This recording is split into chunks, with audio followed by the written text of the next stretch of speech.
Des villages inconnus, des mégots dans l'océan et des chats interdits. Bonjour à tous, voici votre concentré d'actualité scientifique pour ce mardi 4 septembre. La différence entre l'homme des cavernes et nous, c'est le résultat de la science. Et ce n'est pas une opinion, c'est de la science. Notre monde n'est pas si moche.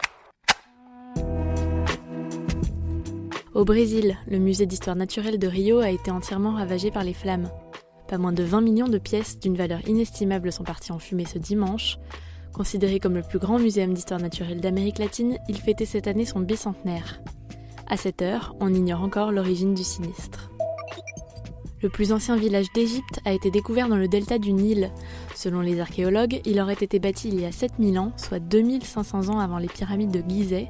C'est le signe que des communautés pratiquant l'agriculture étaient déjà installées dans la vallée du Nil, et ce, bien avant l'ère pharaonique. Attention, chat méchant! En Nouvelle-Zélande, un village souhaite interdire aux habitants d'adopter de nouveaux chats domestiques. Le but ? Préserver les espèces animales locales qui seraient menacées de disparition à cause de l'explosion du nombre de chats de compagnie. La proposition a suscité de vives tensions, si bien que le débat public a été reporté au mois d'octobre. De tous les déchets qui polluent les océans, les mégots de cigarettes sont ceux que l'on retrouve en plus grand nombre. Selon une étude, des traces de composants de cigarettes ont été retrouvées dans 70% des oiseaux marins et 30% des tortues de mer. Chaque année, 5,5 billions de cigarettes sont fabriquées à travers le monde. Super, j'adore. Alors écoute-moi bien, je vais essayer d'être clair avec toi. Ouais, génial. Le télescope spatial Hubble a capturé l'image d'une mystérieuse nébuleuse. Située dans la constellation du Taureau, elle est d'une forme inhabituelle. La NASA a annoncé sur son compte Twitter que cette nébuleuse n'avait pas encore été étudiée en détail et que sa nature exacte n'est pas claire. Certains poissons mâles sont victimes de l'effet femme fatale.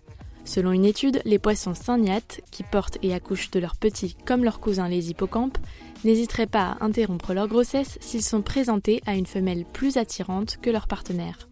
C'est la première fois que ce comportement est observé chez une espèce non mammifère. Avec le réchauffement climatique, les insectes pourraient ravager davantage les cultures. Selon une étude, les nuisibles tels que les sauterelles ou les chenilles sont stimulés par l'augmentation des températures.